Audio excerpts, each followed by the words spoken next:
Hayag soon maayong adlaw o maayong gabi. Another day and great opportunity to share the word of the Lord sa imuha karon. Before I share the word of the Lord, I would like to encourage you sa imong situations karon.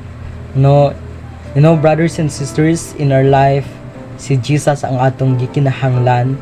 Because naa sa iyaha ang kanang seguridad, naa sa iyaha ang kanang peace nga maangkon nato, and naa sa iyaha ang tanan-tanan. But this verse says gina-encourage taniya kung paano magkinabuhi subay sa kanang kaayuhan, katarungan, na makahatag kini sa atoa og comfort, makahatag sa atoa og kanang confidence sa atong kinabuhi. The Bible says, found in James chapter 3 verse 14, apan kung sa inyong kasing-kasing anaa ang hilabihang kasina og kahakog, ayaw pagpakasala, batok sa kamatuoran, pinaagi sa pagpasigarbo sa imong kaalam. Very understandable ang scriptures, but gusto lang nako i-explain kung unsa ang kini nga verses. Ang whole passages nini nagahisgot about sa ang kaalam nga gikan sa langit, or ang knowledge nga gikan sa langit. Kini nga verse 14 ginaingon niya ang apan kun sa inyong kasing-kasing nga naang hilabihang kasina og kahakog, unsa man ang kanang situations or illustrations nga pwede nato kanang i-base diri nga verses.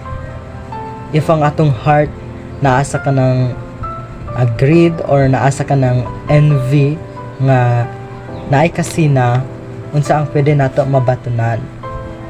Ang pwede nato mabatunan is mao ang kanang alaot nga situations. It because nata sa envy nga situation. But the Bible says gina-remind ta niya nga dili ta pwede masina sa uban. It because naa ang Ginoo to remind us, and naa ang Ginoo to support us.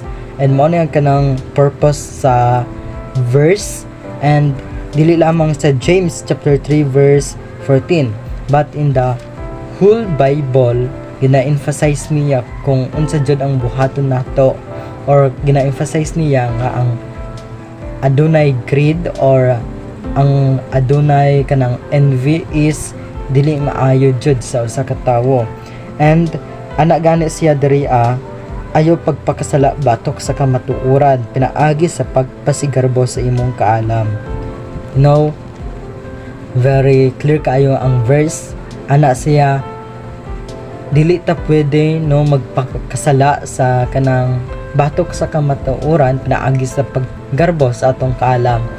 If ikaw ang tawong bright kayo, dili pwede ang imong kinabuhi nga naakay ka ng garbo, pinaagi sa kanang pagpasigarbo sa imong kaalam.